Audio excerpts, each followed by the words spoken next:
Equality of capability last में ही था, क्षमताओं की समानता। तो अमर्त्य सेन का जो विचार है क्षमताओं की समानता, उसमें एक आध पॉइंट हमने आपको बताया था पहला। अच्छा, नेक्स्ट पॉइंट है, नेक्स्ट है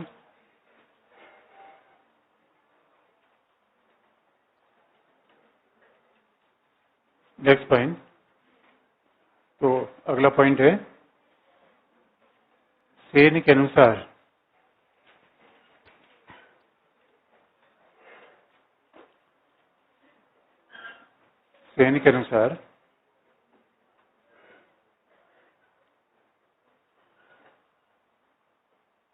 वस्तुओं का वितरण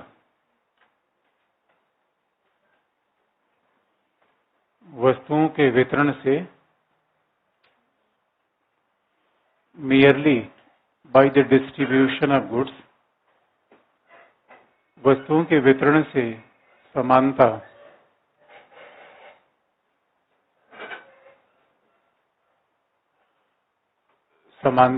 संभव नहीं है।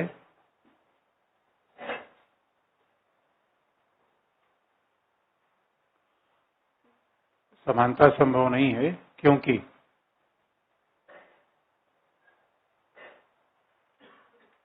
सभी व्यक्ति उन वस्तुओं का समान उपयोग नहीं कर पाते।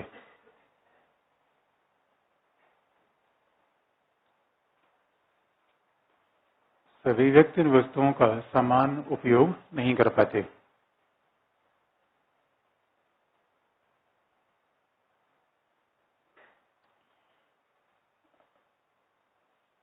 Each and every person even is not capable to utilize the same goods. Therefore, we can't maintain equality merely by distribution of goods. क्यों उपयोग नहीं कर पाते? क्योंकि पहला,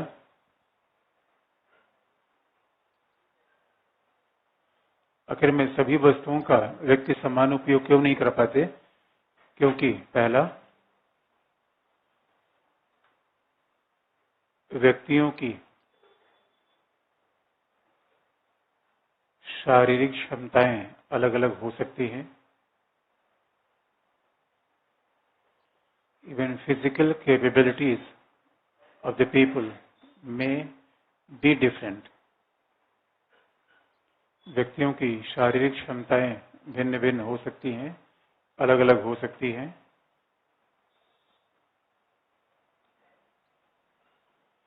बी, दूसरा, सामाजिक व्यवस्था भी व्यक्तियों की क्षमताओं को प्रभावित करती है। Even social system also impact the capability of individuals. शारीरिक क्षमता भी व्यक्तियों की समानता को प्रभावित करती। सामाजिक व्यवस्था भी व्यक्तियों को क्षमता को प्रभावित करती है। तीसरा, सांस्कृतिक परिवेश, even cultural context is also important. सांस्कृतिक संदर्भ भी अत्यधिक महत्वपूर्ण होता है।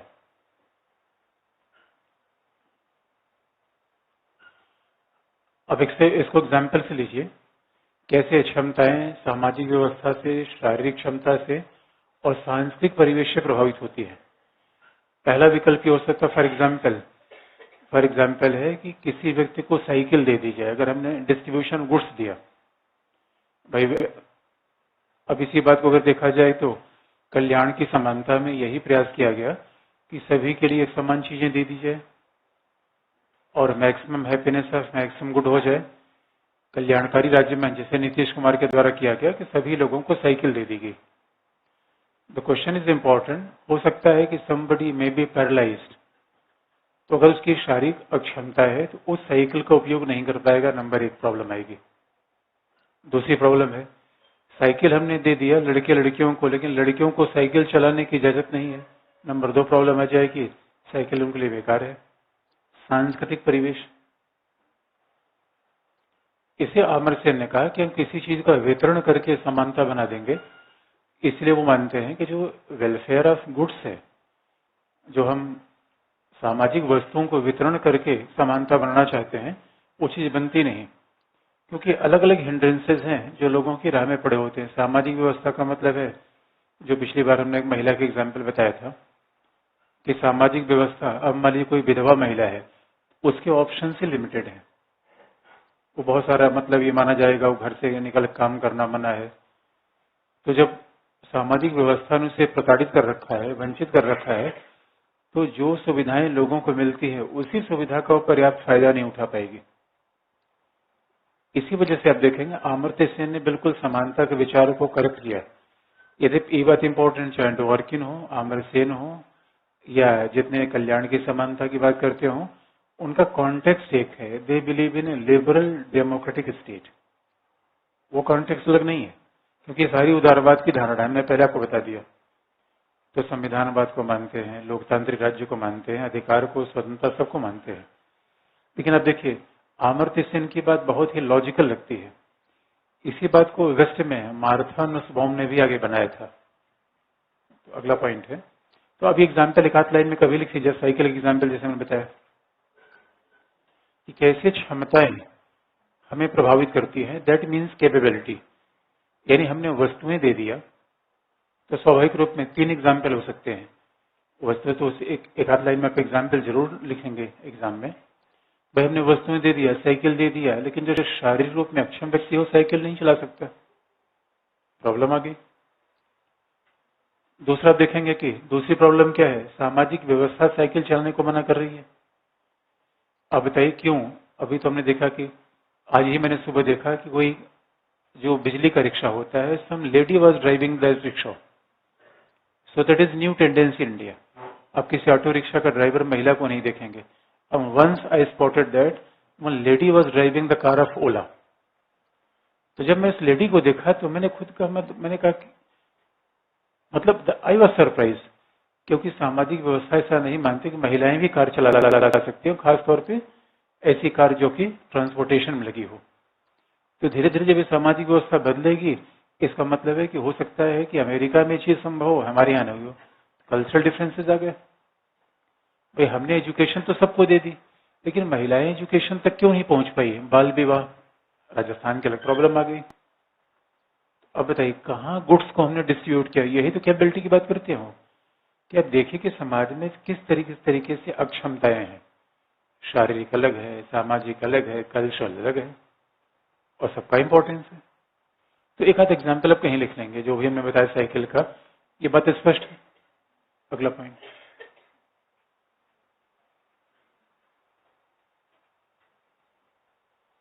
उनके अनुसार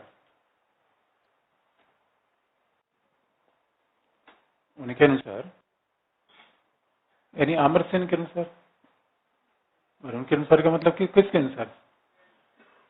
अमर्त्य सेन ने कहा कि क्षमताओं से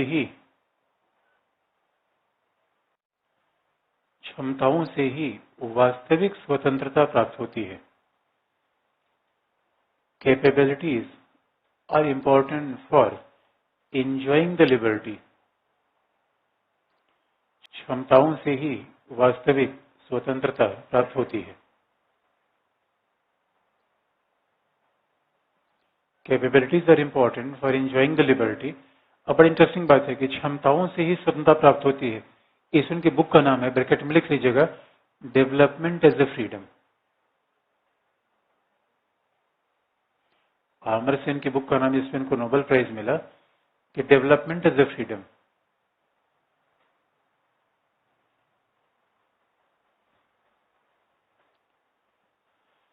अब आप देखेंगे कि क्षमताओं से स्वतंत्रता कैसे प्राप्त होती है। अगर इसका एग्जाम्पल आप लेंगे कि क्षमता से स्वतंत्रता कैसे प्राप्त होती है, इसका एग्जाम्पल आपको बता दें कि मान लीजिए एक व्यक्ति है और पहाड़ में, उत्तराखंड में, हिमाचल में कहीं रहता है, और उसको अपने निकट के शहर पे जाना है।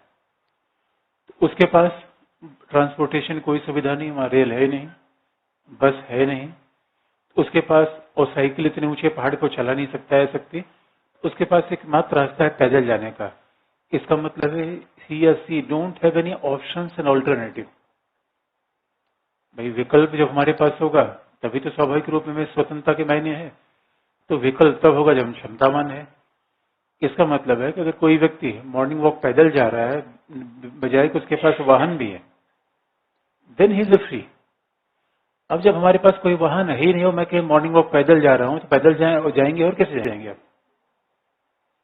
Even options create the capabilities create the option and only option makes liberty true। भाई बहुत सारे विकल्प है तभी तो आपकी आजादी का मतलब है, अन्यथा आपके पास कोई ऑप्शन नहीं है फिर उस आजादी कोई मतलब नहीं है। और डेवलपमेंट इज अ फ्रीडम में उन्होंने बड़ा अच्छा एग्जाम्पल दिया अपनी किताब में कि उनका बांग्लादेश के लोग और भारत के भी बंगाल के लोग, अब देखिए सुंदरबन का जो पूरा डेल्टा है, मैंग्रोव वन है जो, उसमें लोग जाते हैं। तो एक गांव है वेस्ट बंगाल का और वहां पे बांग्लादेश का भी, जहां पे पूरा गांव ही जो कहते हैं विधो पाड़ा, मतलब पूरा गांव ही विधवाओं का गांव है। उस गांव में मेल है ही नहीं है। मेल क्यों नहीं है? क्योंकि वो क्या जाते थे कि मैंग्रोव वन में जाते हैं शहद निकालने, तो उनके इतने गरीब लोग हैं कि वही शहद निकाल के जाके कहीं बेच देते हैं, तो दिन में 100 रुपए 150 रुपए उनको मिल जाएगा। उस चक्कर में वो बाघ के शिकार हो जाते हैं। वहीं पर रॉयल बंगाल टाइगर्स भी रहते हैं। अब इसका मतलब है कि आप कहेंगे क्या उनके पास विकल्प था, ऑप्शन नहीं, तो ये उनकी स्वतंत्रता का कोई मतलब नहीं है। तो डेवलपमेंट इज ए फ्रीडम, और डेवलपमेंट कब आएगा? कैपेबिलिटी से, और फ्रीडम कब आएगा? ऑप्शन से। And without capability option is meaningless. अगला पॉइंट, उन्हीं के अनुसार क्षमताओं से ही विकल्प उपलब्ध होते हैं।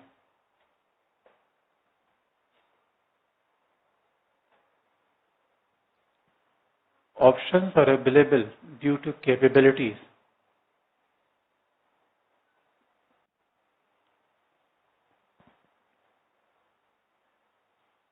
क्षमताओं से ही विकल्प उपलब्ध होते हैं, और विकल्पों के अभाव में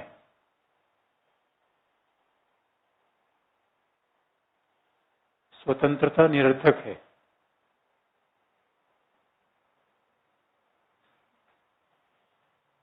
विकल्पों के अभाव में स्वतंत्रता निरर्थक है। इन एब्सेंस ऑफ ऑल्टरनेटिव्स और ऑप्शंस लिबर्टी इज मीनिंगलेस। तो जैसे हमने एग्जाम्पल दिया, एक आध एग्जाम्पल उत्तर में आप लिख देंगे कि विकल्प क्या मतलब है कि वो व्यक्ति, इसका मतलब है हमारे पास 3-4 विकल्प हैं, उसमें हमने एक विकल्प चयन किया। हमारे पास कार भी है, बाइक भी है, साइकिल भी है, उसके बाद में मैं पैदल जाना चाहता हूं, देन इट्स माई लिबर्टी। और जब मेरे पास कुछ भी नहीं, मैं पैदल जाना चाहता हूं, लिबर्टी का मतलब नहीं है। और आपको याद दिला दे, अमर्त्य सेन का ये जो कैपेबिलिटी का अप्रोच है, इसी से ह्यूमन डेवलपमेंट कॉन्सेप्ट आगे आया। ये बड़ा कंट्रीब्यूशन है पाकिस्तान के इकोनॉमिस्ट प्रोफेसर महबूब हक, अमर्त्य सेन, इन लोगों ने इस बात को आगे बढ़ाया कि अभी तक हम इकोनॉमिक डेवलपमेंट कैसे मानते रहे कि जीडीपी, जीएनपी।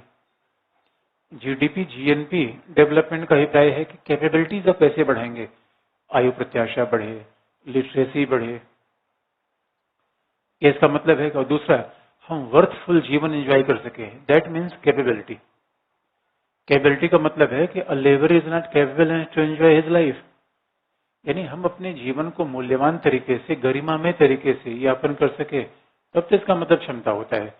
और उस चीज के लिए हमें निश्चित तौर पर ह्यूमन डेवलपमेंट इंडेक्स आना चाहिए। इसलिए डेवलपमेंट के अब मायने बदल गए। अमर्त्य सेन ने पहली बार कहा, इसका मतलब है कि हमने केवल ये कह दिया कि दिल्ली में मुफ्त में बिजली, मुफ्त में पानी, ये हमने कहा सभी को मुफ्त में चावल गेहूं दे दिया। अभी तो यही social goods, that he means equality of welfare. मुफ्त में गैस दे दिया, मुफ्त में चावल दे दिया, 10,000 रुपए दे दिए, स्कॉलरशिप दे दिए, तो मिला किसको? अब सवाल है कि जब हम डिस्ट्रीब्यूशन गुड्स का करते हैं तो सबको नहीं मिलता, तो अब इसका मतलब कल्चरल इम्पैक्ट उसमें आएगा, फिजिकल कैपेबिलिटी आएगी। तो व्यक्ति की शारीरिक व्यवस्था ऐसी है कि उसका फायदा उठा नहीं पा रहा है, सांस्कृतिक परिवेश ऐसा है उसका फायदा उठा नहीं दे रहा है, तो डिस्ट्रीब्यूशन ऑफ गुड्स तो पर्याप्त हुआ ही नहीं। इसलिए अब देखेंगे, अब पूरा विचार ही बदल गया। ह्यूमन डेवलपमेंट कॉन्सेप्ट है और अमर्त्य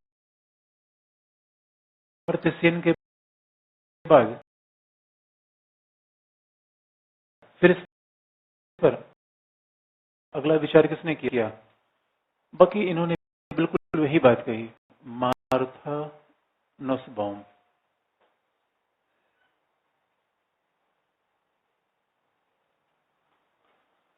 मार्था नुसबाउम ने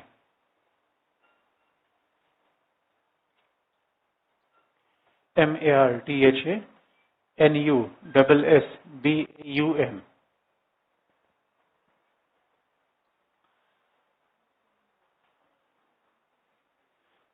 NUSSBAUM, बॉम्ब नहीं, bomb. It's not Martha Nussbaum. तो याद रखिए, मार्था नुसबाउम। तो मार्था नुसबाउम ने 10 इंडिकेटर बताए। इन्होंने बताया कैपेबिलिटी का मतलब क्या होता है, तो 10 इंडिकेटर बताए। अब इसका मतलब अमर्त्य सेन जो बात बताना चाहते थे, हु इज ए कैपेबल, जिसका पोषण ठीक हो, हेल्थ ठीक हो, लाइफ इंटेलिजेंस ठीक हो, जीवन का आनंद ले सकता हो, that person is capable. Capability has nothing to do with economic prosperity. Economic prosperity से कैपेबिलिटी हो सकती है, लेकिन ये जरूरी नहीं है। तो मार्था नुसबाउम ने जो 10 इंडिकेटर्स बताए, कैपेबिलिटी का मतलब क्या होता है कि महिला का पोषण भी तो होना चाहिए।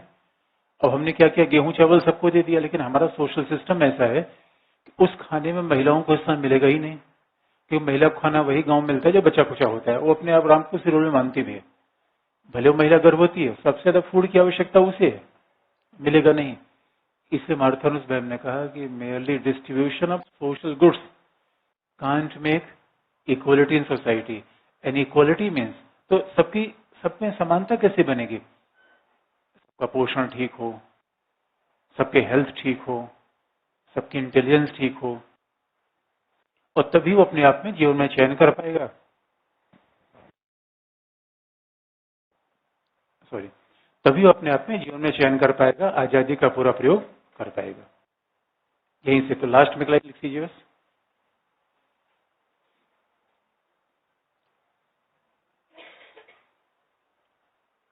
क्षमता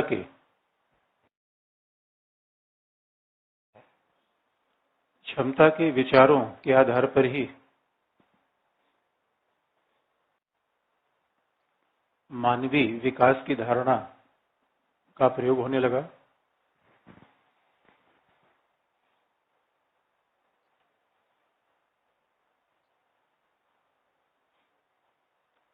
क्षमता के विकास के आधार पर ही मानवीय विकास की अवधारणा का प्रयोग हुआ।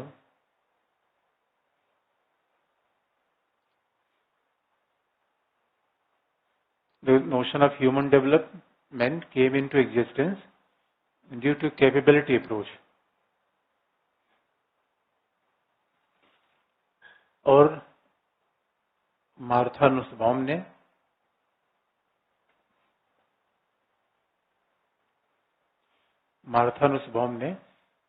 क्षमताओं के विकास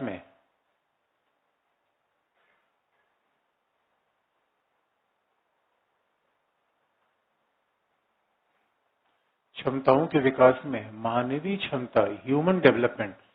जब हम क्षमता की बात करें, इसका मतलब है कि ह्यूमन डेवलपमेंट। और human, it's not male not female, human development, it's not Asiatic not European. उन्होंने मानवीय विकास में शिक्षा, स्वास्थ्य, एजुकेशन, हेल्थ, शिक्षा, स्वास्थ्य, पोषण, शिक्षा, स्वास्थ्य, पोषण, आयु प्रत्याशा, लाइफ एक्सपेक्टेंसी, साक्षरता,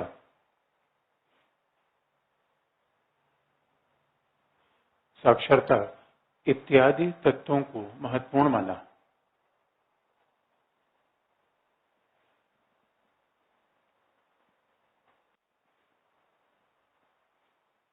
इत्यादि तत्वों को महत्वपूर्ण माना।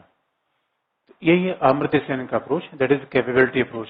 तो कैपेबिलिटी का आज का व्यवहारिक नाम दिया जाए स्किल डेवलपमेंट, ह्यूमन डेवलपमेंट। तो पूरा का पूरा डेवलपमेंट किसका होना चाहिए? वस्तुओं का नहीं है, भौतिक नहीं, आर्थिक नहीं, मानव का।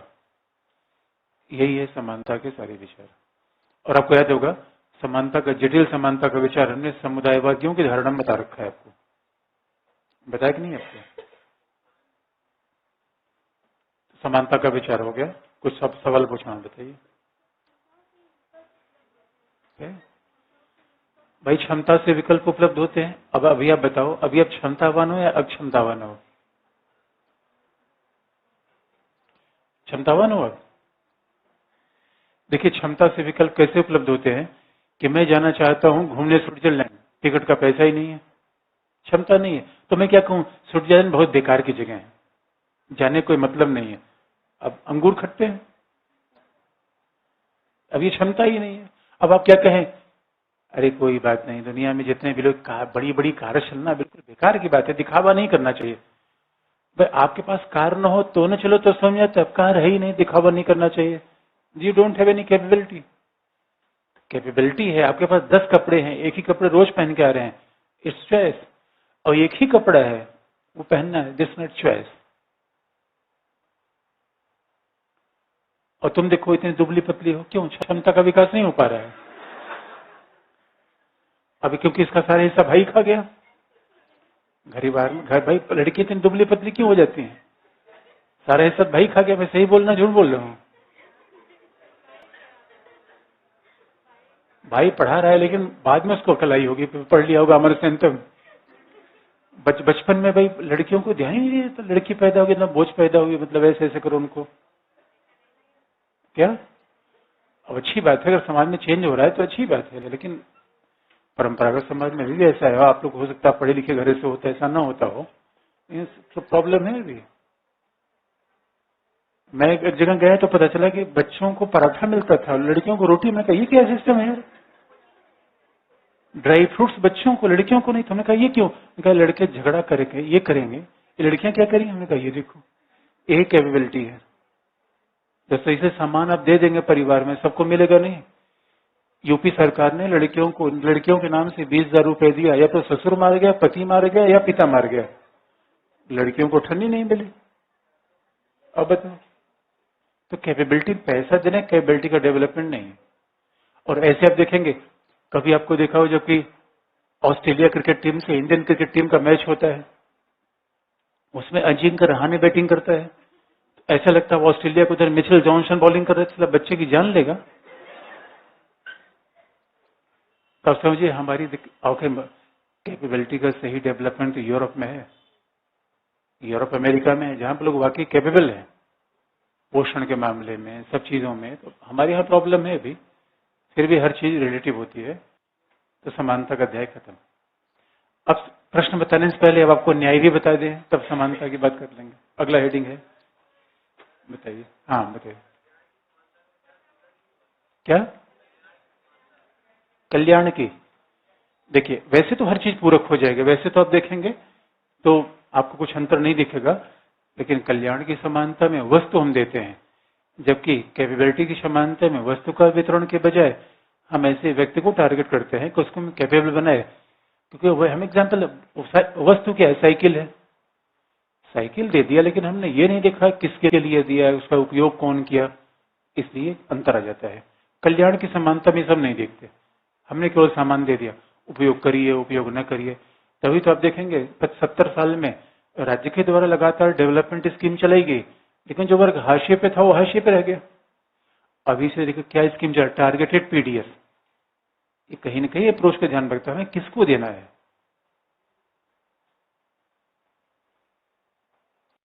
अगला हेडिंग तब, हाँ बताइए, तेजी से बोलिए।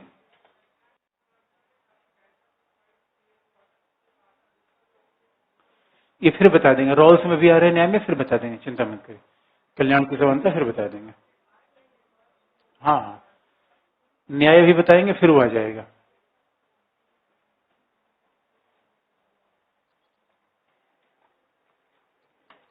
किसी ने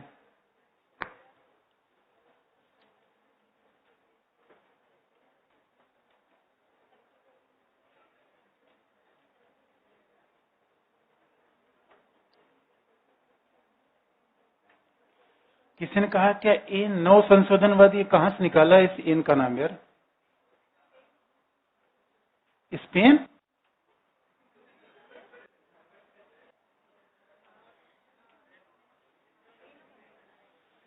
can the chief vigilance commission investigate A case against anybody? Chief vigilance commission के बारे में बात देखिए, वे न्याय न्याय न्याय की बात करिए। पॉलिटी वाले प्रश्न मत कूदिए, पॉलिटी बताएंगे तो आपको बता देंगे। अगला है, अगला हेडिंग है। और याद रखिए समानता के बाद हम न्याय क्यों बता रहे हैं? न्याय एक ही चीज है। समानता और न्याय कई बार आपको लगे बिल्कुल एक ही विचार है। अगला हेडिंग है न्याय, जस्टिस।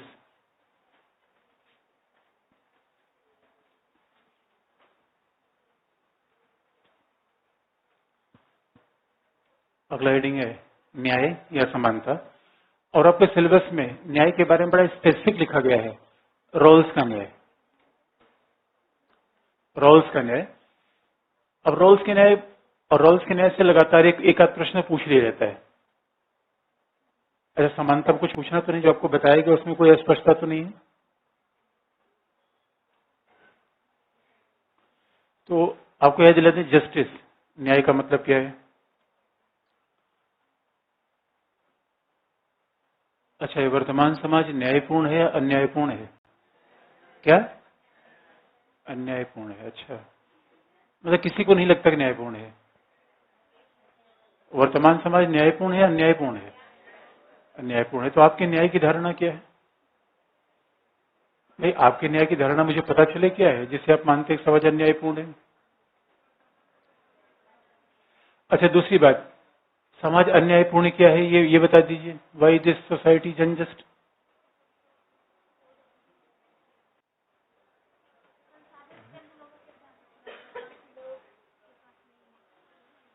अच्छा अच्छा, मतलब है इन्होंने कहा कि अन्याय इसलिए हो रहा है कि संसाधन चंद लोगों के पास है, बाकी लोगों के पास नहीं है। तो बाकी लोगों को किसी ने मना किया लेने से? अच्छा, व्यवस्था ऐसी है कि चंद लोगों के पास संसाधन है, तो कैसे सब लोगों को दे दें बताओ? अगर यही न्याय का विचार है तो इसी इज मार्क्सिस्ट। मतलब इनके हिसाब से न्याय कब होगा? जब माओवादी सत्ता में आ जाएंगे। और आपको क्या लगता है कि रिलायंस कंपनी में आपको हिस्सेदारी मिलनी चाहिए? अब याद रखिए, इसीलिए अब फिर जरा देखिए, उदारवादी, जब भी हम न्याय की बात आएंगे, उदारवादी न्याय, समाजवादी न्याय, नारीवादी न्याय, मानवीय के विषय में यही समस्या है। हर हर जगह आप देखेंगे, according to ideologies the meaning of justice has been changing. Liberals are saying something else, Marxist are something else, feminist. तो जब आप कह रहे हो न्याय नहीं है, तो मैं समझू तो आप कैसा न्यायपूर्ण समाज चाहते हो? इनका तो पता चल गया, सीधे मार्क्सिस्ट। ये चंद लोगों के पास संसाधन है, बताओ बंदूक उठाना चाहते हो कैसे? अच्छा, मतलब पहला तो ये अन्याय इसलिए चंद लोगों का संसाधन है, तो न्याय कैसे करोगी? क्या करें? अब इसी बात पे विचार करिए। अब तो बोल दी, जब हम पूछते तब आप नहीं बोलते, वैसे खूब बोलते हैं। क्या वर्तमान समय न्याय है? कैसे न्याय है?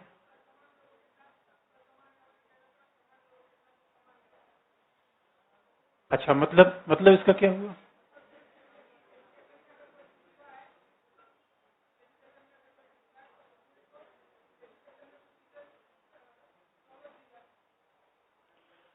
और अब देखिए, ये कह रहे हैं न्याय है। अच्छा, न्याय कैसे है? सरकार की सारी स्कीम पिछड़े वर्गों के लिए चल रही है, अगड़े वर्गों के लिए? आरक्षण किसको दिया जा रहा है? अरे भाई, जो जो आर्थिक रूप में पिछड़े हैं, सामाजिक रूप में पिछड़े हैं, सब उन्हीं को आरक्षण दिया जा रहा है। अब जरा सोच के देखिए, मुफ्त में बिजली पानी दी जा रही है, अब कैसा न्यायपूर्ण समझ चाहते हैं?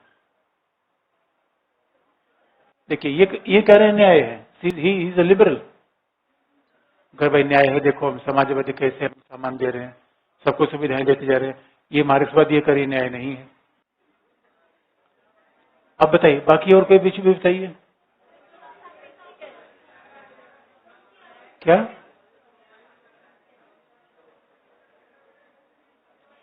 अच्छा, आप याद रखिए, सवाल यह है, न्याय कैसे बनेगा? वस्तुओं के वितरण से या सामाजिक व्यवस्था के परिवर्तन से? अच्छा, दैट्स गुड। इसका मतलब एक बात याद रखिए, जब हम न्याय की बात करते हैं, वी वांट टू, न्याय itself is a concept of distribution. Justice means quality of distribution. हम कुछ चीज बांट रहे हैं, और आजकल तो कहते हैं रीडिस्ट्रीब्यूशन, इंक्लूशन, डिस्ट्रीब्यूशन का। अब हम डिस्ट्रीब्यूशन की बात रीडिस्ट्रीब्यूशन क्यों कर रहे हैं?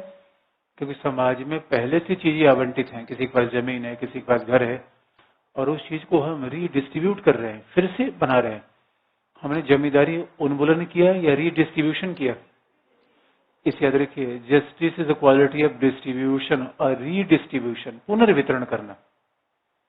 क्योंकि समाज में कुछ लोगों के पास है ये चीजें। अब आप बताइए, समाज में वस्तुओं के वितरण का नाम अगर न्याय है, तो हम क्या वस्तु हमारे पास है?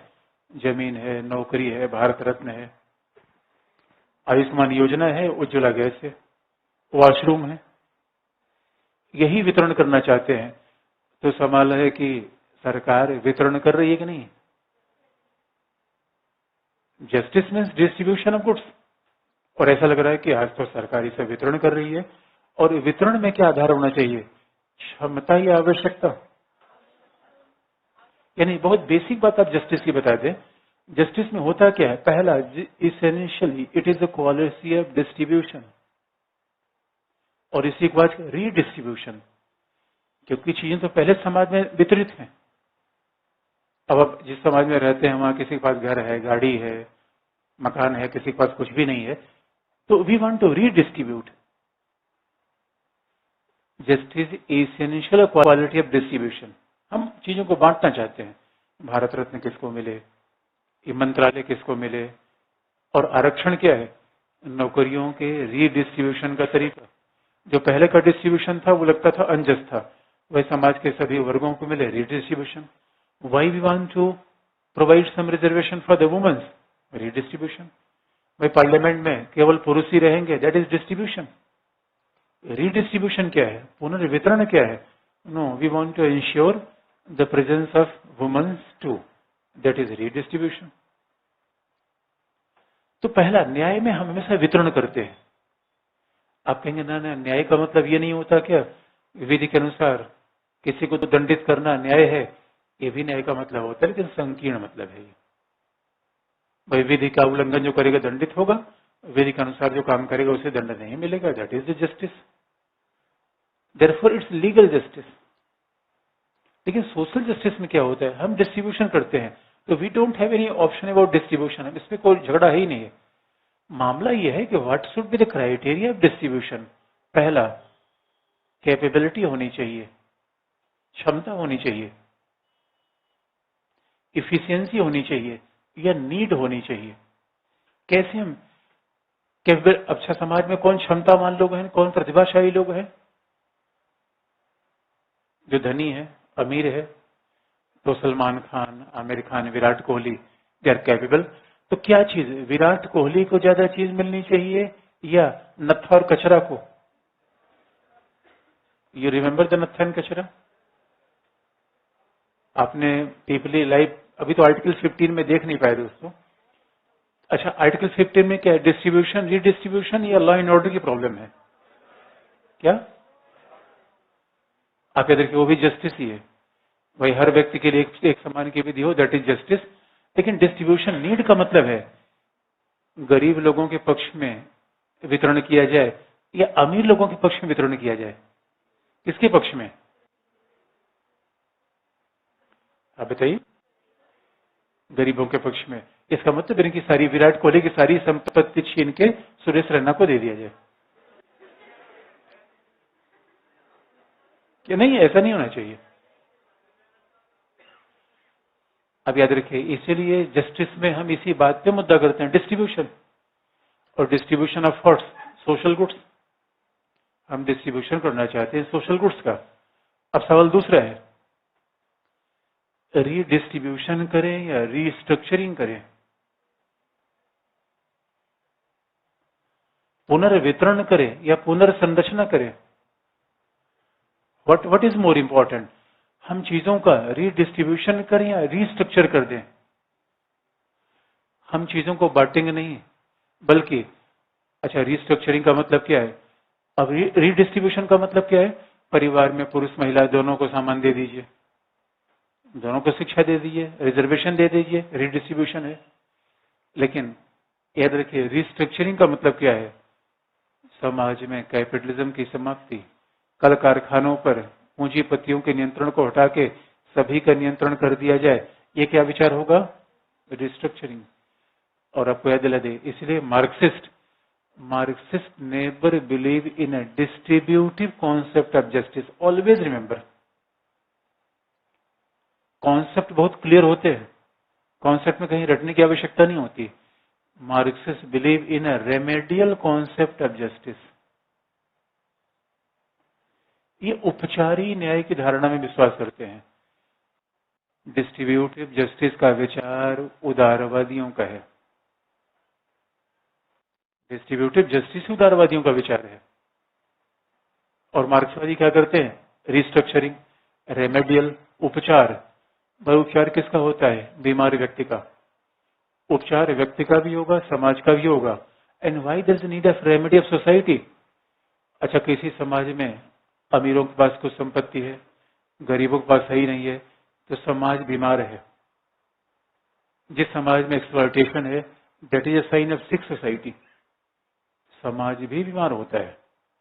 इसलिए न्याय में मार्क्सिस्ट क्या कहते हैं कि नहीं, डिस्ट्रीब्यूशन से काम नहीं चलेगा, क्योंकि डिस्ट्रीब्यूशन स्ट्रक्चरल चेंज नहीं कर पाएगी। और स्ट्रक्चरल चेंज क्या है? देखिए, डिस्ट्रीब्यूशन की प्रॉब्लम क्या है? जितने उदारवादी हैं, प्रोडक्शन कैपिटलिस्ट है, डिस्ट्रीब्यूशन सोशलिस्ट है, वो कभी नहीं हो पाएगा। प्रोडक्शन सोशलिस्ट होगा तभी डिस्ट्रीब्यूशन सोशलिस्ट होगा। इसका मतलब समझ रहे हैं? भाई उदारवादी समाज में क्या है? पूंजीपति है, सारी व्यवस्था पूंजीवादी है, और अब कहते हो थोड़ा थोड़ा टैक्स लगा लगा के सबको डिस्ट्रीब्यूट कर देंगे। नहीं, मार्क्सिस्ट कहते हैं डिस्ट्रीब्यूशन नहीं है, पहले आप पूरे पूंजी पर किसका आधिपत्य नियंत्रण होना चाहिए? सभी लोगों का। और जिस दिन पूंजी पर पूरे समाज का आधिपत्य हो जाएगा, उस दिन आपको डिस्ट्रीब्यूशन की आवश्यकता पड़ेगी ही नहीं। लेकिन समय ने सिद्ध कर दिया है कि मार्क्सिस्ट कॉन्सेप्ट रेमेडी। अच्छा, नारीवादियों से पूछा गया, बहनों आप क्या करना चाहती हो? अब बताइए, इसमें विश्वास करती हैं? इसमें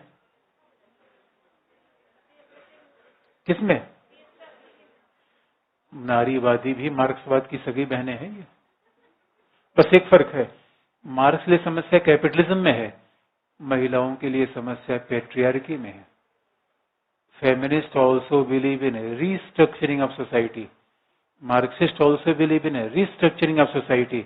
इसलिए डिस्ट्रीब्यूटिव, आज का जो न्याय का विचार है, essentially distributive concept of justice, और डिस्ट्रीब्यूटिव मीन्स लिबरल। आज आप देखिए, पूरा समानता का मेन डिबेट क्या है? उदारवाद के पक्ष में। न्याय का मूल डिबेट क्या है? उदारवाद के पक्ष में। उदारवाद ने तो इसीलिए तो कहा भी जाता है कि भाई उदारवादी विचारधारा प्रभावशाली है, वही लागू है। अच्छा, भारत में क्या है? मार्क्सवादी विचार प्रभावी है, उदारवादी? ये बताने की आवश्यकता नहीं है। Liberal concept is dominant. इसी वजह से ऐसा माना जाता है कि concept distributive, Rawls is liberal, Rawls उदारवादी है, तो न्याय का कौन सा विचार मानेंगे? डिस्ट्रीब्यूटिव। अच्छा, दूसरी बात, अच्छा अब उदारवादी कुछ साइन आपको बता दें, पहले मैं बता चुका हूं कि अब इसको रटने की आवश्यकता नहीं है। थियरी को रटने की कहीं जरूरत है ही नहीं, या किसी भी चीज को भी। अब खासतौर पर आप देखेंगे, उदारवादी व्यक्ति की प्राथमिकता मानेंगे या नहीं? अब बताइए, अगर कोई उदारवादी है, व्यक्ति प्राथमिकता मानेगा। दूसरा, अब कोई उदारवादी है तो स्वतंत्रता को मानेगा नहीं मानेगा? अगर कोई उदारवादी डेमोक्रेसी को मानेगा नहीं मानेगा? कोई उदारवादी है तो राइट टू प्रॉपर्टी को मानेगा नहीं मानेगा? ये सब चीजें रोल्स मानेगा नहीं मानेगा? सीधी सी बात है। अगर हमने किसी के बारे में एक इन्फॉर्मेशन दे दिया, सी इज लिबरल, इसका मतलब liberals believe in democracy, constitutionalism, right to property, primacy of individual. तो ये आपको बार बार बताने की आवश्यकता नहीं। एक इन्फॉर्मेशन आपको मिल गई, समाजवादी है तो पूरा दिशा आपकी घूम जानी चाहिए, समाजवादी किस किस दिशा में सो सकता है। यहां पे कॉन्सेप्ट लगाने की आवश्यकता होती है। इसलिए रॉल्स उदारवादी है। तो आजादी को, उदारवादी कभी स्वतंत्रता को पीछे कर ले? नहीं। उदारवादी कभी व्यक्ति की पहल को पीछे कर ले? हो ही नहीं सकता। इसलिए क्या किया जाए, न्याय में वितरण तो होगा लेकिन व्यक्ति की आजादी कभी छीनेगी नहीं। भाई मार्क्स तो चाहता था रीडिस्ट्रीब्यूशन हो, रिस्ट्रक्चरिंग हो। रीडिस्ट्रीब्यूशन रिस्ट्रक्चरिंग तो हो नहीं पाया। हाँ, ये बात अलग थी, व्यक्ति की आजादी छीन गई, ये तय था। इसलिए आजकल लिबरल कॉन्सेप्ट ही तो आगे बढ़ रहा है, और हमारे यहाँ तो लिबरल कॉन्सेप्ट ही है। अगर सोच के देखिए, भारत में तो मार्क्सवादी दल बिल्कुल विलीन होने को है। अगले 5 सालों में पता नहीं क्या होगा, लेकिन हो सकता है कि अगले 5 सालों के बाद मार्क्सवादी दल भारत से साफ ही हो जाए। और केवल भारत में नहीं हुआ, पूरी दुनिया में हो गया। भारत में थोड़ा लेट हो रहा है, पूरी दुनिया में बात नब्बेवादी हो गई। ये बड़ा चेंज है। रॉल्स अमेरिकन है, 1971 में लिख रहे हैं। तो 1971 का दौर कौन सा? पूंजीवाद और साम्यवाद के बीच संघर्ष का, कोल्ड वार का। उस दौर में रॉल्स ने न्याय का ऐसा सिद्धांत बनाया जो आज पूरी दुनिया में बड़े प्रभावी तौर पर आगे बढ़ रहा है। कैसे? पहला, अब देखिए नोट्स में अलग तरीके से लिखा है, मैं आपको उस तरीके से लिखाऊंगा जैसे एग्जाम में सवाल पूछे जाते हैं। नोट्स में पूछने का तरीका अलग है। हम एक एक टॉपिक आपको बता दें, एग्जाम में उसी टाइटल को उठ के आपको शॉर्ट नोट्स पूछ लिया जाएगा, बताओ। और पहले पूछे भी गए हैं और फिर भी पूछा जाएगा। तो पहला हेडिंग शुरू करिए। पहले हेडिंग क्या है, इसे आप याद रखिए। थियोरी में कोई भी सवाल आप पीछे जाके देख लेंगे, सारे सवालों के जवाब आपको मिल जाएंगे, क्योंकि एकदम पिन पॉइंटेड सवाल है। एकदम सीधा सवाल है कि कैपेबिलिटी, इक्वलिटी ऑफ कैपेबिलिटी बताइए, formal equality, equality of outcome, सीधा सीधा पूछा गया है। और मैं पहला हेडिंग डाल रहा हूं जो प्रश्न पूछा गया है, उसी क्रम में लिख लीजिए। प्रत्येक व्यक्ति, हेडिंग है, प्रत्येक व्यक्ति की न्याय की स्वतंत्र धारणा, ये हेडिंग है।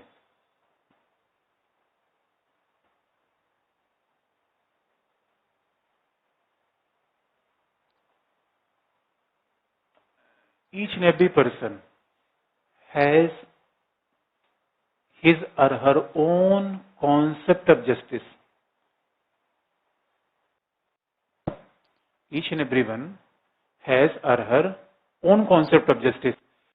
प्रत्येक व्यक्ति की न्याय की धारणा, इसलिए हमने आपको याद रखा, प्रत्येक व्यक्ति की, याद रखिए, बहुमत की नहीं, अल्पमत की नहीं, ईच एंड एवरी इंडिविजुअल।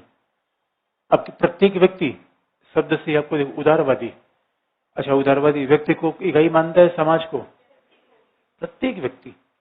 तो शब्दों की आपके स्पष्ट, प्रत्येक व्यक्ति की न्याय की अपनी धारणा। कैसे? पहला point,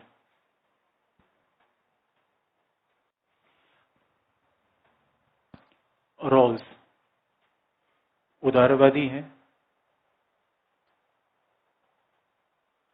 Rawls is liberal.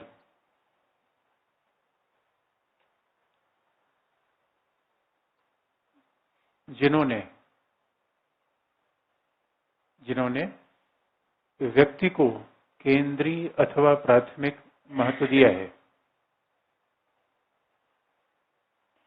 For Rawls, individual, जिन्होंने व्यक्ति को केंद्रीय अथवा प्राथमिक महत्व दिया है।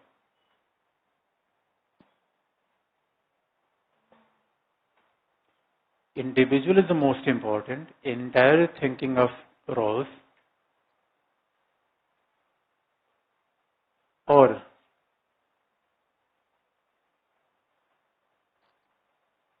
रॉल्स का यह विचार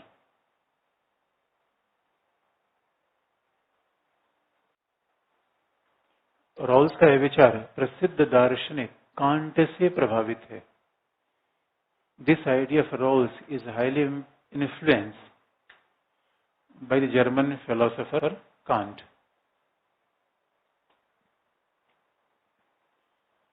रॉल्स का यह विचार कांट से प्रभावित है, और कांट ने कहा था, man is and in itself, प्रत्येक व्यक्ति स्वयं में साध्य है।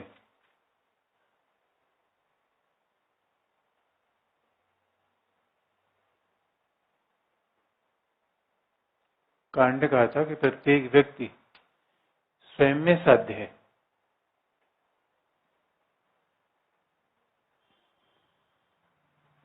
Man is Indian itself. अच्छा देखिए, इससे बड़ा व्यक्तिवादी सेंटेंस कुछ हो ही नहीं सकता। और आपको याद होगा जब हमने समुदायवाद बताया तो भी इस बात को रिपीट किया था। समुदायवाद बताया तो भी इस बात को रिपीट किया था। फिर रिपीट करें इसी बात को। उदारवाद का आधार ही होता है कि इंड का मतलब है मैन इज इंडियन इटसेल्फ। आपका उद्देश्य क्या है? आपका उद्देश्य क्या है? What is your objective in life? End का मतलब है खत्म होना नहीं। इंड का मतलब खत्म होना नहीं, इंड का मतलब उद्देश्य। आपका जीवन में उद्देश्य क्या है? एक बात याद रखिए, जो जीवन में बार बार अपना उद्देश्य बनाते हैं, अपना उद्देश्य बनाकर अपने आप को छोटा करते हैं। कई बार ऐसा नहीं लगता कि दोस्तों आपसे बड़ा प्रतिभाशाली व्यक्ति इस धरती पर कोई पैदा हुआ नहीं। लेकिन रोज रोज हम डरते रहते हैं, डराते रहते हैं।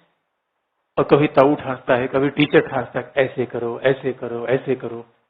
नहीं, एक बात याद रखिए, अगर हमने किसी दिन ये मान लिया कि मैं नौकर हूं, मैं दासी हूं, मैं दास हूं, मैं सेवक हूं, मैं सिविल सेवक हूं। सेवक होना अपनी मानवता का अपमान करना है।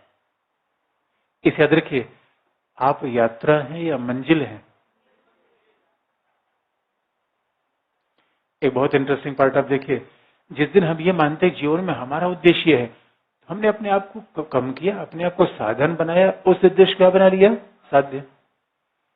जरा ध्यान से देखिए, जीवन में शादी करना महत्वपूर्ण है या जीना महत्वपूर्ण है? घर लेना महत्वपूर्ण है या जीना महत्वपूर्ण है? सिविल सेवक बनना महत्वपूर्ण है या जीना महत्वपूर्ण है? यानी याद रखिए दोस्तों, हम हैं पर्याप्त है। Man is in self. इसका मतलब है इस दुनिया में जितनी भी चीजें होनी चाहिए, सबका मानक एकमात्र कौन होना चाहिए? व्यक्ति। राज्य महत्वपूर्ण है या व्यक्ति? याद रखिए, इसका मतलब है मैन इज इन सेल्फ। दुनिया में जितनी चीजें बनाई उनके लिए मानव है या वो सारी चीजें मानव के लिए हैं? श्रेष्ठ कौन? प्राथमिक कौन? इस दुनिया में सबसे बड़ा कौन? Human being. यानी मानव से बड़ा दोस्तों इस दुनिया में इंडियन इटसेल्फ। हम अपने आप में साध्य हैं। इसलिए कई बार कहते हैं कि ये मन तो ढूंढ रहा है क्या। आज तक समझ नहीं पाया कि क्या ढूंढ रहा है, इसे क्या चाहिए दोस्तों। लेकिन कुछ चाहिए नहीं, बस आनंद ही आनंद, उत्सव। ये जीवन क्या है? Indian itself. इसे जीवन का आनंद लीजिए, जीवन को एंजॉय करिए। यही जीवन का उद्देश्य है। बाकी अगर आप कहीं इसे किसी को सर करने की आवश्यकता नहीं है। बॉस, सर, बापू, स्वामी ना, you are the master. You are the master, nobody else is master. इसलिए जीवन में जितनी चीजें हैं सब आपसे छोटी हैं, लेकिन हमने आपको कितना छोटा मान लिया दोस्तों। कोई बड़ी सी कार लेकर आएगा, हम कहेंगे यार हम तो छोटे हैं। कोई सिविल सर्वेंट बन गया, हम दब जाते हैं। किसी की वर्दी देख लिया, हम दब जाते हैं। अपना अपमान क्यों बार बार करते हैं दोस्तों? किसी के पास अच्छा मोबाइल है तो हम उसको बड़ा मान लेते हैं। मैनेज। हम क्या कहते हैं, जीवन में हमारा ये टारगेट, 100 दिन में ये टारगेट है। जिसका कोई टारगेट नहीं है वही जीवन है। जिसे टारगेट बना लिया वो जीवन नहीं है, भेड़ है, बकरी है, मशीन है। मैन इंडियन सेल्फ यही है। इससे बड़ा व्यक्तिवादी विचार हो ही नहीं सकता। तो आप बताइए, राज्य किसने बनाया? सरकार, न्याय। इसी बात से प्रभावित होकर रॉल्स ने क्या कहा? रॉल्स ने क्या कहा कि self is prior to its end. अगला, कांट की इसी मान्यता से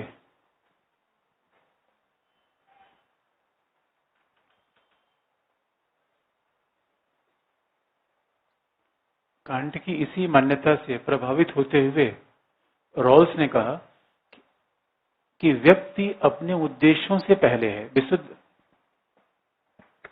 सेल्फ का मतलब में, प्रायर का मतलब पहले, PRIOR, prior to its end, end का मतलब उद्देश्य।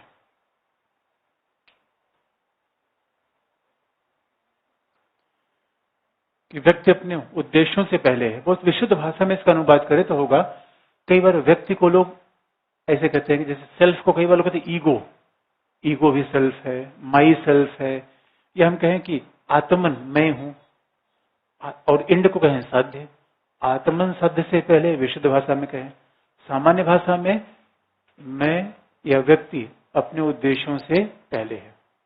व्यक्ति बड़ा है, उसके लक्ष्य और उद्देश्य नहीं। यही बात रॉल्स ने कही।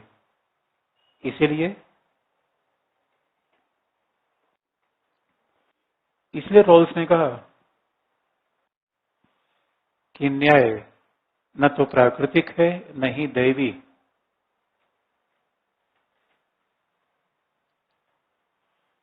Justice is neither natural nor divine.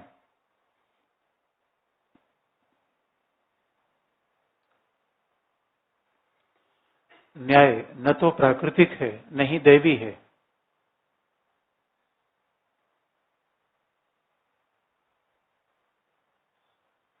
अपितु मानव निर्मित है। It is made by the human being.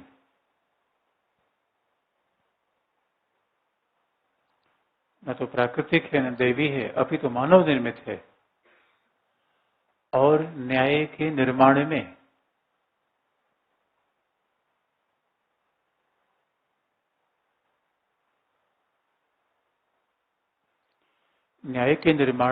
प्रत्येक व्यक्ति अंडरलाइन, बहुमत नहीं है, अल्पमत नहीं है।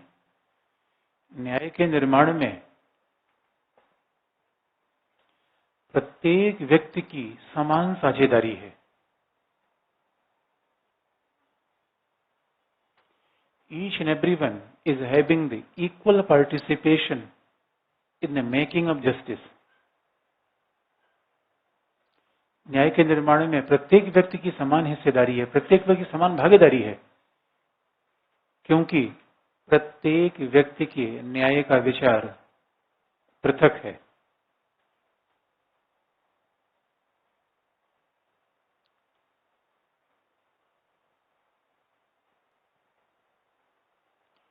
Because each and everyone is having his own or her own concept of justice. प्रत्येक व्यक्ति की न्याय का विचार पृथक है। अब देखिए यहाँ एक दुविधा आ गई। आप कहेंगे यार ये कौन सा न्याय होगा, जितने लोग हैं उतने न्याय। ऐसा तो हो नहीं सकता भाई, एक तो कोई कॉमन चीज होनी चाहिए, और कम से कम जब एक कॉमन चीज नहीं होगी तो हम पूरे समाज के लिए अप्लाई क्या करेंगे। अब मैं कहता हूँ न्याय क्या है, तो उनका जो जो आप कहिए वही न्याय है। कोई तो एक्सेप्टेड चीज होनी चाहिए, और खासतौर पर थियोरी में तो एक कम से कम अगर सार्वभौमिक नियम न हो तो एक सामान्य नियम जैसा कुछ चीज तो हो ही, इसे मान ले न्याय है। तो रॉल्स ने कहा कि प्रत्येक व्यक्ति का अपना न्याय है। तो आखिर में एक समाज का न्याय क्या होना चाहिए, कैसे इस बात को अप्लाई करें। तब रॉल्स ने फिर दूसरा तरीका बताया, हेडिंग चेंज करिए, जस्टिस इज फेयरनेस। अब देखिए एक एक चीजें शॉर्ट नोट्स में ऐसे पूछी गई है, और यही अगले बार पूछी जा सकते हैं, क्योंकि इनके अलावा कोई टॉपिक होता ही नहीं उसमें। अगला हेडिंग है न्याय।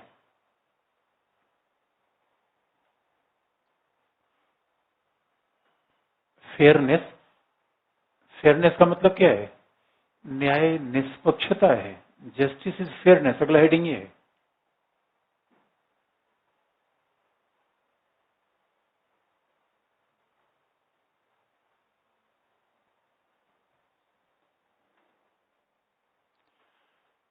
अच्छा आपको याद दिलाते हैं, अगर आप जस्ट कहते, अगर आप पूछना चाहें एक लाइन में जस्टिस क्या है, equality plus fairness is equal to justice. ये बात रॉल्स ने कही नहीं, लेकिन सामान्यतः माना ही जाता है कि equality plus fairness is equal to justice. इससे सर सही माने जस्टिस और फेयर, जस्टिस और इक्वलिटी के बीच में तो बड़ा गहरा रिलेशन है। अब जरा देखिए जस्टिस और फेयरनेस, अच्छा क्या फेयर होता है, क्या अनफेयर होता है। अच्छा किसी के बहुमत की इच्छा को अल्पमत पे ला देना फेयर है या अनफेयर है। अमीरों की बात को गरीबों पर थोप देना फेयर है, अनफेयर है। और चूंकि रॉल्स मान चुका है प्रत्येक व्यक्ति महत्वपूर्ण है और प्रत्येक व्यक्ति की न्याय का अपना विचार है। इसे सवाल है कि समाज में न्याय का एक उचित विचार क्या हो। उचित विचार लोग बनाएंगे पहला, इट्स मेड। जब लोग बनाएंगे समाज में समस्या ये आती है कि लोग तो समाज में एक जैसे है नहीं। तो रॉल्स ने कहा भाई कोई अमीर है, कोई गरीब है, कोई बड़े लोग हैं, छोटे लोग हैं, तमाम तरह के डिवीजन है। तो न्याय बनाए कैसे, फेयरनेस कैसे लाया जाए, जिससे कोई आरोप न लग सके नहीं भाई तो अमीरों का ही न्याय है, इसमें हमारा पार्टिसिपेशन हुआ ही नहीं। फिर कोई गरीब कहेंगे नहीं भाई ये तो, अमीर कहेंगे नहीं तो गरीबों का न्याय, हमारा इसमें कोई हिस्सेदारी नहीं है। अब देखिए रॉल्स फिलोसफर है और फिलोसफर कल्पना बहुत करते हैं, इमेजिनेशन। फिल्म मेकर, फिलोसफर और पोएट, इनका स्वभाव एक ही जैसा होता है, वो हमेशा हाइपोथेसिस करते हैं कि क्या किया जाए क्या न किया जाए। तो जस्टिस फेयरनेस करने का अच्छा तरीका है। अच्छा न्याय हमने पहले बता दिया, न्याय मानव द्वारा निर्मित है। तो व्यक्ति कहाँ रहते हैं, समाज में। समाज में सभी बराबर पोजीशन नहीं है। तो मान लीजिए हम कोई कॉन्ट्रैक्ट कर दें, अच्छा अगर सभी को बुलाकर कोई एक समझौता करवा लें तो फेयर होगा या नहीं होगा। अच्छा मान लीजिए इतने लोग बैठे हुए हैं, तो मान लीजिए हम इसको मान लें कि यही समाज है। तो मैं कहूं कि न्याय का निर्माण, सबका अपना विचार है आपका न्याय का, और सब न्याय के बारे में अब आप एक बातचीत करिए कि एक न्यायपूर्ण समाज कैसा होना चाहिए। तो आप क्या क्या चीज देखना चाहेंगे न्यायपूर्ण समाज में। तो मान लीजिए हम आपसे बातचीत करके समझौता करके एक न्याय मान ले जो आप सबको स्वीकार हो, तो न्याय होगा नहीं होगा। इसे फेयर आप कहेंगे नहीं कहेंगे, जैसे सबकी भागीदारी हो जाए, हम सबकी बात सुन ले और सबकी बात सुन को न्याय का विचार दे दें। इज इट फेयर और नॉट। फेयर होगा नहीं होगा या नहीं होगा। एक प्रॉब्लम है इसमें। प्रॉब्लम यह है कि जब हम मान लीजिए कि समाज के सभी लोगों को बुलाएंगे और बैठाएंगे, कहेंगे भाई न्याय की बात बताओ, तो सवाल है समाज में कोई धनी व्यक्ति है। अब कल्पना ऐसा करिए हम इस समाज में न्याय बनाएंगे तो हम समाज के सभी लोगों को बुलाएंगे। विराट कोहली को छोड़ देंगे, उनको ही बुलाएंगे। अमिताभ बच्चन को बुला लेंगे, भाई आप भी आ जाओ। किसी उद्योगपति को बुला लेंगे, डॉक्टर को बुला लेंगे, स्टूडेंट हैं ही है, टीचर, किसान, सब लोग इकट्ठे होंगे। अब हम कहेंगे भाई अब आप बताओ आप आपके न्याय का विचार क्या है। ये बताइए अमिताभ बच्चन के सामने हम क्या बोल पाएंगे दोस्तों। विराट कोहली के सामने चले, विराट कोहली ऑटोग्राफ दे दीजिए, जो कि आप कहेंगे न्याय मान लेंगे, दे दीजिए, एक सेल्फी ले लीजिए हमारे साथ, बाकी तुम आपका सब न्याय बना लेंगे। और बाकी हीरोइन लोगों से तो एक ही सेल्फी लेने के लिए कहेंगे, सब न्याय मान लेंगे, बस एक सेल्फी ले बताओ हमसे, बस सब जो आपका होगी सब मान लेंगे। फेयरनेस या अनफेयरनेस, एक बात आप याद रखिए, अगर हम न्याय बनाना चाहते हैं पहला, आपस में समझौते के द्वारा दूसरा, उसकी शर्त यह है समाज में सबकी स्थितियां समान होनी चाहिए। The position of each and every one should be more और लेस इक्वल। इसका मतलब है सबकी परिस्थितियां, अगर समझौता समान कंडीशन में होता है, असमान में होता है। अच्छा आपका मकान मालिक के साथ कोई समझौता है या नहीं है या नहीं है। फेयर है अनफेयर है क्या। धीरे से क्यों बोल रहे हैं, मकान मालिक यहाँ थोड़े बैठा हुआ है। अनफेयर है क्योंकि अगर कि आपके पास विकल्प नहीं है, आप सारी शर्तें मान लेते हो। क्या कहता है कोई नहीं आएगा, नहीं आएगा, भले बाद में